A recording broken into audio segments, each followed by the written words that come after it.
ძნელაძე გია იყო არაჩვეულებრივი კაცი, მსახიობის ცხოვრება არის ძალიან რთული. საერთოდ თეატრში ცხოვრება, ახლა თქვენ წარმოგიდგენთ, მხატვარი ხატავს, საღებავები აქვს, ფუნჯები აქვს, სტილო აქვს, შეუძლია ქაღალზე დახატოს, გრავიურები გააკეთოს, თვითონ ირჩევს ფერები. მუსიკოსი წერს, ნოტები, თუ და თვითონ უკრავს პიანინოზე. მერე ორკესტრი უკრავს, თუ დაწერა რაღაც სიმფონიები. მსახიობში ეს ყველაფერი შიგნითაა, თვითონ არის საღებავები მასში, ფუნჯები, ნიჭი. და ეს ყველაფერი შიგნით უნდა კონდეს ყველა მსახიობს. ამიტომ თუ ვატყობ, რომ ბევრი მსახიობი ცხოვრობს ძალიან საინტერესო ცხოვრებით, მაგრამ ის ცხოვრება თითქოს იქეთაა და სცენაზე ის მე ვერ ვხედავ, დადიან ფიტულები. როცა მან ის უნდა მომიყვეს, რაც მან შეიძინა ცხოვრებაში. ამიტომაა ჩემი ჩხუბი მსახიობებთან, რომ გამარჯობა, ეხლა არის ერთი შესანიშნავი სიმღერა, რომელსაც მე ელა ფიჯერალდი მღერის, რომ მე გემშვიდობებიო და ხშირად ვემშვიდობებით ერთმანეთსო და თითქოს პატარა სიკვდილი არისო. ეს შეგრძნება, რომ შენ ემშვიდობები კაცს და ეს არის არა უბრალოდ ნახვამდის კარგად იყავი, არა. მსახიობისთვის ეს არ არის ასე. ეს უნდა იყოს შეგრძნება, რომ შეიძლება მე არ ნახო ეს კაცი. ამიტომ გია ახერხებდა ძალიან ეს იყო ზნობიარი კაცი. საკითხული მაქვს მამა შენის წიგნი, მაგრამ ვერ გავბედე რომ მეთქვა. მამა შენი გაცილებით უფრო ჭკვიანი აღმოჩნდა. ეთყობა კეთილი კაცია. მიყვარს. კეთილ ადამიანებთან ახლოს ყოფნა. თითქოს რადიატორთან სიხა. გარეთ კი სვიმს. შენ კი თბილად არა უბრალოდ მშვიდად რაღაც სულელური აზრები მომდის თავში ცოტა ხანს დაიწყე გადამკვლის და ადამიანურად დაგელაპარაკები ანუ მე შენ მართლა მიყვარს არ გიჩვენებს პრემიერაზე რომ არ მოვედი მიხარია რომ არ წახვედი სხვა არაფერი მაინტერესებს მადლობელი ვარ რომ არ გაინტერესებს რომ არ მეკითხები აი შენ მარიამ საქმელა ეს ნიშნავს არ დამივიწყო გულიდან არა მომიგდო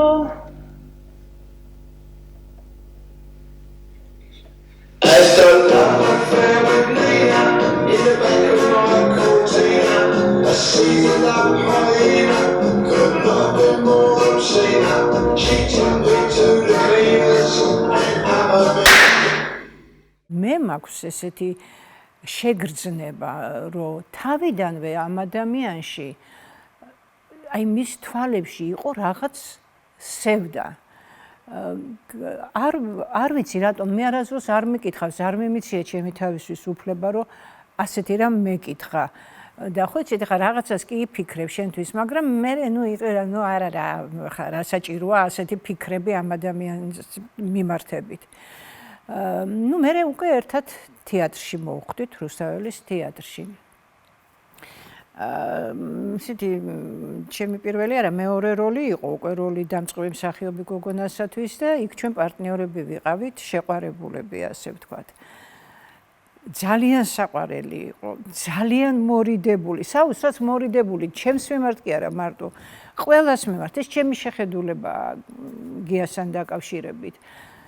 უთქმელი სხვათა შორის, ცოტა მორცხვიც, აი რაღაცა თავისთვის ტიპი იყო, აი რაღაცა არ შეგაწუხებდა თავისი თავით, აი არ მოგახვევდა თავს არაფერს.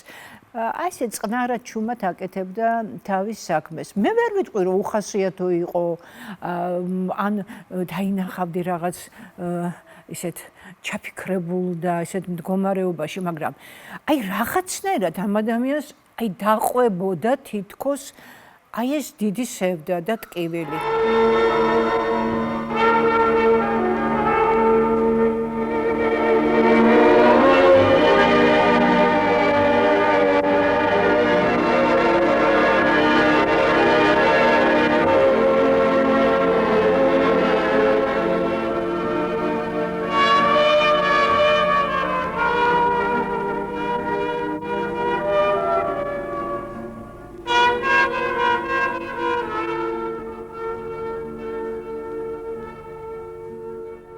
არიან ადამიანები, ვიზეც ძალიან რთულია საუბარი, ვინაიდან შეთვის ძალიან ძვირფასი იყო. მე წლების განმავლობაში ვერ ვსაუბრობდი აი ესეთ ადამიანებზე, ჩემ მეუღლეზე, ყველაზე დიდ კიულზე, ჩემს ახლობლებზე და აი ერთ-ერთი აი ესეთი ტკივილია ჩემთვის გია ძნელაძე, ვინაიდან ის იყო ჩემი უახლოესი მეგობარი, ჩემი მოსვლის დღიდან რუსთაველის თეატრში აი ამ საოცრებაში, დიახ, მეოთხე კურსზე, მე ამიხდა ესეთი უზარმაზარი ოცნება და მოხვდი აი აქ ამ სცენაზე. და პირველი ეს სპექტაკლი, სადაც ჩვენ პარტნიორები ვიყავით, ეს იყო ლურჯი ცხენები წითელ ბადალხზე და მე და გი ერთად მონაწილეობდით ამ სპექტაკლში. გია უკვე ცნობილი პოპულარული მსახიობი იყო, ახალგაზრდა, მაგრამ უკვე ცნობილი, პოპულარული და ძალიან ნიჭიერი გოგოები, ესე იგი ძალიან მოწონდათ, მოხიბლულები იყვნენ გიათი უამრავი გოგონები და ისე აღმოჩნდა, რომ მე, ჩემი მეუღლე და გია ვიყავით აი რაღაც საოცრებად ახლოს ერთად, ბევრი რამ გადავიტანეთ ერთად, სიხარულებიც, ტკივილებიც და იცით რაღაცა განსაკუთრებული ხიბლი ქონდა მას ეკრანზეც, მაგრამ ვიტყოდი რომ განსაკუთრებით სცენაზე. მე თქვენსავით 1918 წელს დამჭრეს. ვასაკეთ ლოგინსა ვარ მიჯაჭული. და ვფიქრობ ცხოვრების ზოგად კანონებზე. იშვიათად, მაგრამ ზოგჯერ უკეთ გრძნობ თავს. ვიღებ ფუნტს და ვხატავ ლამას. ბედნიერ თავისუფალ სამყაროს, სადაც ფთაშასხმული ადამიანი მხოლოდ ძმობასა და ერთობაზე იზრუნებს. თუ მოასწარი ამ სურათის დამთავრება ასე დავარქმევ. ლურჯი ცხენები წითელ ბალახზე. ვიცი, მე ვერ ვეღირსები ამ ბედნიერ მომავალს. იგი იმ თაობის ხელშია, ვინც ჩვენ მოყვება. ამიტომ გთხოვთ, დამთოთ ნება. თქვენ გიანდერძოთ ჩემი სურათი. ბატონი რობერტმა დადგა შექსპირის მეფე ლირი, სადაც მე თამაშობდი კორდილიას, გია თამაშობდა ედგარს, იქ არის ორი ძმა, გლოსტერის შვილები, ედმუნდი უფროსი და ედგარი და ის შესანიშნავად თამაშობდა ედგარს, ხოლო ბატონი აკაკი ხიდაშელი თამაშობდა ედმუნდს. ფანტასტიკური იყო ის ამ როლში. და ის აღმოჩნდა, რომ ჩვენ ამერიკაში, ნიუ-იორკში ქონდა გასტროლები და ვერ მოახერხა ბატონმა აკაკიმ წამოსვლა და აი უცბად ნიუ-იორკში გადაწყვიტეს, რომ გია ძნელაძეს ეთამაშა ედმუნდი და მის დუბლორ თენგიზ გიორგაძეს ედგარი. აი აბსოლუტურად მან გამოაჩინა თავისი ნიჭის, ვინაიდან ძალიან რთულია შესვლა ისეთ სპექტაკლში, როგორც იყო მეფე ლირი, თან როლში, სადაც ძალიან კარგად თამაშობდა სხვა მსახიობი.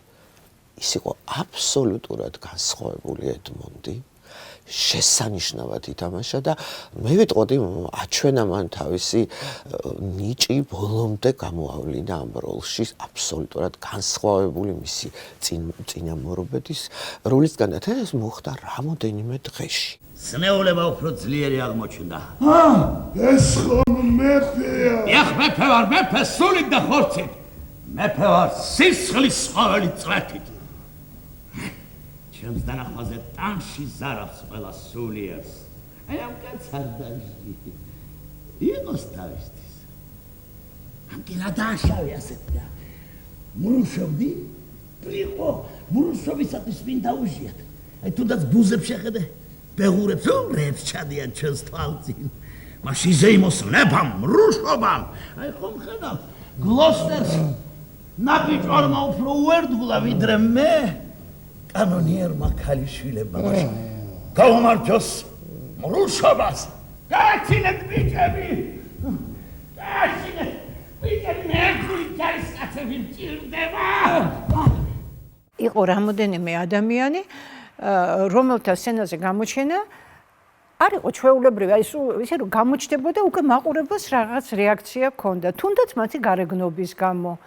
ერთი პირობა ვიფიქრებ, იმიტომ რომ ისინი თბილისში დაბადებულები, აქ გაზრდილები იყვნენ, თქვათ, და აი ძალიან ბევრი ადამიანი იცნობდა მათ. ამასაც აქვს მნიშვნელობა, მაგრამ რაღაც საუბედუროდ ისე მოხდა, რომ ძალიან მალე გაქრა ეს თაობა თეატრიდან.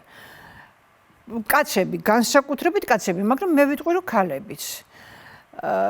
აი ახლა ვინ არის? აი 1-2 ადამიანი არის შემორჩენილი, დანარჩენი არა.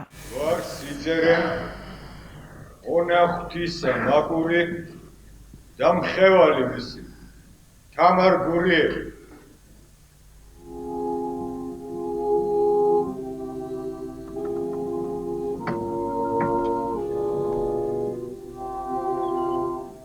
პირველი ადამიანები, ვისთანაც დავმეგობრდი რუსთაველის თეატრში, როდესაც მივედი, იყო გია ძნელაძე.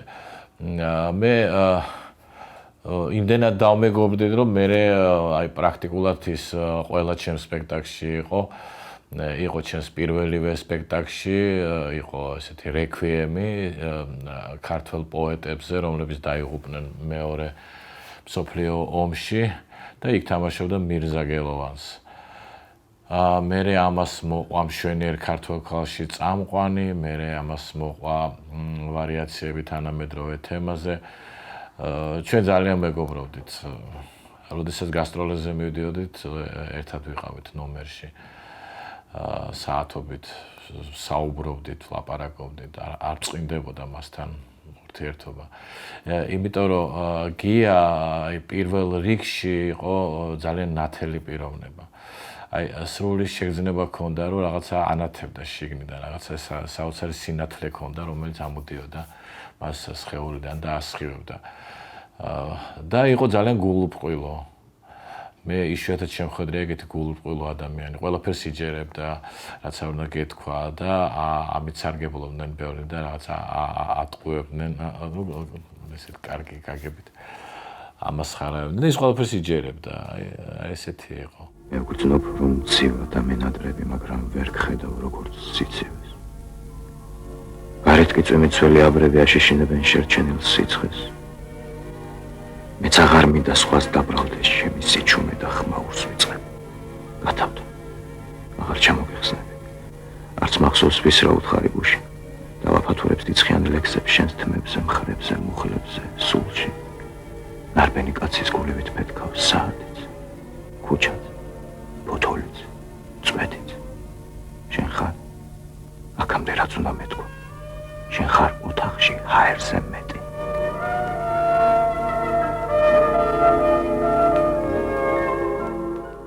გიას დაღუპვის ამბავი საერთოდ დიდი ტრაგედია იყო ყველასთვის.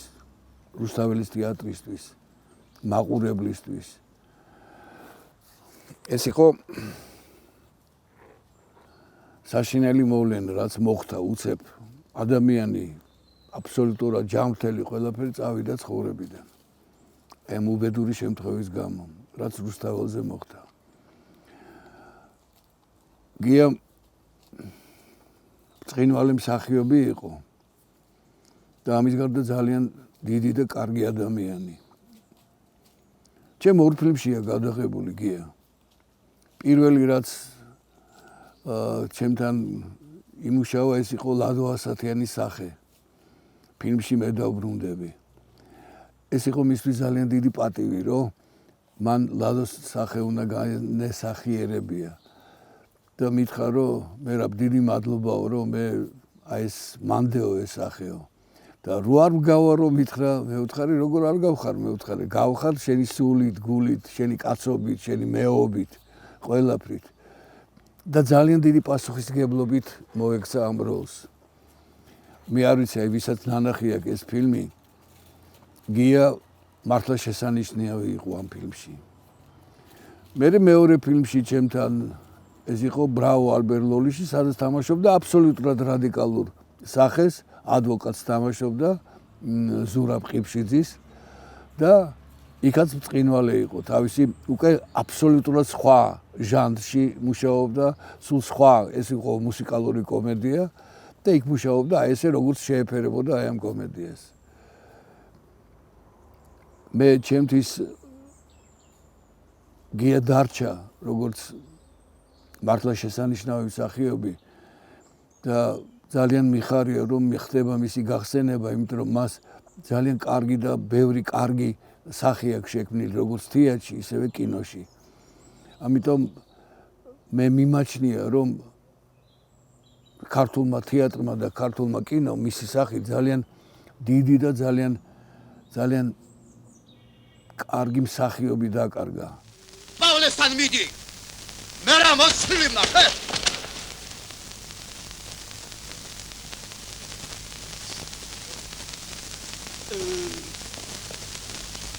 რა არის? ეს ადგილი. მე რა მოვიკითხე? მე რა მოვიკითხე? ო, ეს ის ოქმია წისქვილში რომ რევოლუციონერი დააპატიმრეს, რა? ბერე?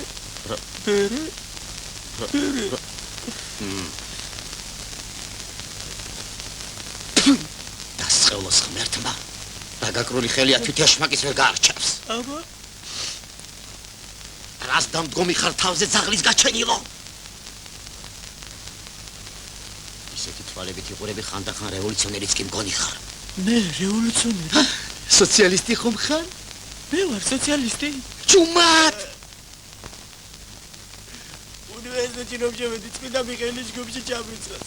ჩემზე წაიბოდა სტუდენტი არ ყოფილა იმ ბარობა. ხმა! კაცი რომელიც აი ნუ მუდმივად იღიმებოდა, მოდი ასე ვთქვათ, რაღაც დადიოდა, მაშინაც კი როდესაც კუჭი აწუხებდა და ტკიოდა ხოლმე და აი მაშინაც კი სუსტი და გაიღიმებდა და ესე კუჭი მტკივა გეტყვა და ნამდვილს ეღიმებოდა. ხო, აი პოპულარული იყო ძალიან პოპულარული იყო და ძალიან უყვარდა ხალხს. იმიტომ რომ რაღაც არ შეიძლებოდა დადებითად არ განწყობილიყავ. იცი, საკმარისი იყო ერთი თვალი მოგეკრა. ეხლა მე გია მახსოვს ჯერ კიდე მოზარდ მაყურებელთა თეატრიდან და მახსოვს ის სპექტაკლები მაშინ გავიცანით ჩვენ სხვათა შორის ერთმანეთი და ნუ მე უბრალოდ ძალიან დავმეგობრდით რუსთაველის თეატრში. და აი უკვე როდესაც შალვა გაწერილია სპექტაკლებში გამოჩნდა ის თავის პირველივე პერიოდში ეს ინსტიტუტიდანვე დაიწყო მოზარდ მაყურებელთა თეატრში მუშაობა, მან ეგრევე მიიქცია ყურადღება როგორც ძალიან საინტერესო მსახიობმა, ძალიან საინტერესო გამორჩეული ფაქტორით. იმიტომ რომ შეიძლება იყოს ნიჭიერი და არ კონდეს ესეთი დასამახსოვრებელი ფაქტორა, ხო? და მას აი ეს ფაქტორაც ჰქონდა რაღაცა ესეთ საინტერესო ნათელი ადამიანის ამავე დროს შეეძლო რაღაცა აიკეთებინა ისეთი როლებიც, სადაც უარყოფითიც, ხო, მას ნათამაშები აქვს ესეთი როლები და მოკლედ ძალიან საინტერესო ტიპაჟი იყო თვითონ. შენ გესმის რევს მეუბნები.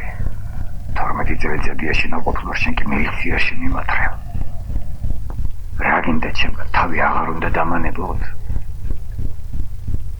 ვიფიქრეთ შევალ საქართველოში ჩემი ენებში აღარაფერი არ გამიჭირდება მეთქი და თქვენ ვინა ყოფილხართ კაცო? რა დაკითხვას მისხობ, რა გინდა ჩემგან? დაკითხვას არავინ გიწყობთ. მოგიწვიეთ რომ გაგესაუბროთ. რამდენიმე შეკითხვა მოგზა, სულ 5 წუთით შეგაჩერებთ. მომიწვია რა. იქნებ მე არ მინდა შენთან საუბარი. კარგი მოწვევა ოთხმა კაცმა ძალით ჩამდენა მანქანაში ინვალიდი კაცი. დროს ნოღარ დავგარგოთ. ვინ გამოგიგზავნოთ ეს დებეშა და რას ნიშნავს ეს ტექსტი? ახლა რას ვიქრობ იცი? ეგ დებეშას თქვენი საქმეა. თვითონ გამოვაგზავნეთ, თვითონ დამიჭირეთ და თვითონ მეკითხებით ეს რა არის. თქვენი წესი ეგ არის. მეგდაბერ მითხარით რა გინდა ჩემგან დავორჩეთ. ეგ რა საქმეა? მაინც უნდა მოსულიყავით მილიციაში რეგისტრაციაზე. ფორსაში ველოდი ფულს. ჩვენებს ადრე შეუთვალე და მომივიდა კიდეც. დებეშა? ეგ მე არ ვიცი. რა ბებია ის 90 წელი. ბებია არასოდეს მოლი, არც ბაბუა. მე ჩემი მოვიხადე. არაფრის არ ეშინოდა, ერთადერთი ვისაც შეშინოდა ეს იყო თვითფრინავით ფრენის და თუ იყო საშუალება ის თვითფრინავით არასდროს არ მოფრინავდა თუ ხა სხვა კონტინენტზე არ ვიყავით და ეს იყო ჩემთვის აი წლები გავიდა და ვერასდროს ვივიწყებ რომ ადამიანი რომელსაც ეშინოდა თვითფრინავის 39 წლის ასაკში პრემიერის შემდეგ ფანტასტიკური პრემიერისა და შემდეგაც ის თამაშობდა როლს რუსთაველზე დაიღუპა მანქანამ დარტყა. ეს მართლაც ჩემთვის იყო როგორ გითხრათ, არ ვიცი, შოკის მომგვრელი საერთოდ წასვლა ადამიანის მით უმეტეს ესეთი ახალგაზრდა და თან ახლობელი ადამიანის და თან აი ასე ამდაგვარად. ის საყვარელი თეატრის წინ რუსთაველის დროს გამზირზე. სიხალისე შექონდა ყველგან სადაც მიდიოდა გურული, ნაღდი, კაი იუმორი. ძირითადად გია არ იყო ისეთი რომ ის აი სულ ამით იმაშვებოდით, ურთიერთობდით და როდის დაგცინოდა და როდის ის ეგ უნდა შენ გაგერკვია. როგორ გეტყოდა ესეთი ხანდახან სარკაზმიც გაერეოდა ხოლმე.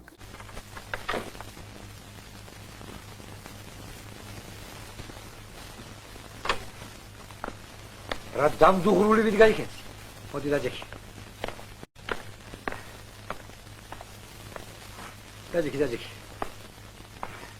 სულ რაღაც 2 მეტრი გავილბინე და სულ თქვა მიჭის. ეს სულ ამ სავარძლის ბრალია. დილიდან საღამომდე ამ სავარძელში ვზივარ. თან აი ამ საზიზღრობას ვეწევი. არა დღეიდან აღარ მოვწევ. მორჩა და გათავდა. აღარ მოვწეხ. ახლა კი გავიცნოთ ერთმანეთი. ვინ ახარ? საიდან? თორემ მოიტანე ეს როულები დაყარე და რა? დამიბეჭდე თუ ამბობ. მირზა გელოვანი, თიანეთიდან. სასიამოვნო. დაბრძანე. ესენიც დამწყები პოეტები არიან. ლადო ასათიანი. ალუშა საჯაია. ახლა კი ჩემო მირზა, დამიტოვე ეგ შენი რვეულები და იმ კვირაში დავიგითხავ. სამშაბათს, ორშაბათს არა 13 რიცხვია, სამშაბათს გელოდები. კარგი? მაშ ასე. რაც შეეხება შენს ლექსს, უკვე შევთანხმდით. არა. კარგად ზანდება. ნახვამდის. მოიცა, როგორ თუ არა? ლექსი დაიბეჭდება ისე როგორც მე დავწერე. ან საერთოდ არ დაიბეჭდება. მე რო გავიხსენო გია ძნელაძე, ჩემი მეუღლე, მე ვიყავი ჯერ კიდევ სკოლაში, როცა პირველ არხზე, თქვენ პირველ არხზე იყო სპექტაკლი, გასაღები ერქვა თუ არ ვცდები რა. თამაშობდა დარეჯან ხარშილაძე და გია. ну აი იქიდან ძალიან პოპულარული გახდა ამ სპექტაკლიდან და მე რაღაც მეცადინეობდი. და სხვა დედაჩემი მიძახის, დედაჩემი მაშინ ძალიან ახალგაზრდა იყო თვითონაც. მანანა მოდი ერთი წუთით ეს ბიჭი ვინ არის? მკითხა. მოიწონა ეტყვა. მითხარ ეს ბიჭია გიაძნელაძე და რომ გავედი ოთახიდან გავიფიქრე რომ მე ეს ბიჭი ერთხელაც მაკოცებს თქო. ჩემთან ერთად იყო თითქოს ჩემხელა, იმიტომ რომ აი ყველაფერი შეგვეძლო ერთად გვეკეთებინა, კალათბურთსაც კი ეზოში ასე ვთქვათ, მაშინ ესე -5, -5 ესე ვეძახდით მე და გია ვთამაშობდით და მიგებდა და მე მეშლებოდა ნერვები, იმიტომ რომ არ არსებობდა, რომ აი ხო შეიძლება რომ შულს მოაგებინო, რომ პატარაა და რაღაც არა, იმიტომ რომ თვითონაც იყო ესე აზარტული და მეც დღემდე თუ კი რაღაცა კარტის თამაში და რაღაც ესეთი თამაშები მიყვარს, ეს ყველა მეუბნება რომ აი გია და გიაც ზუსტად ესე იყო. ჩანს მართლაც ახალი ჩამოსული ხართ. თორნიკე. მამიკოა? ყოფილი მამიკო, შეგიძლიათ გადასცეთ თქვენს მეგობარს.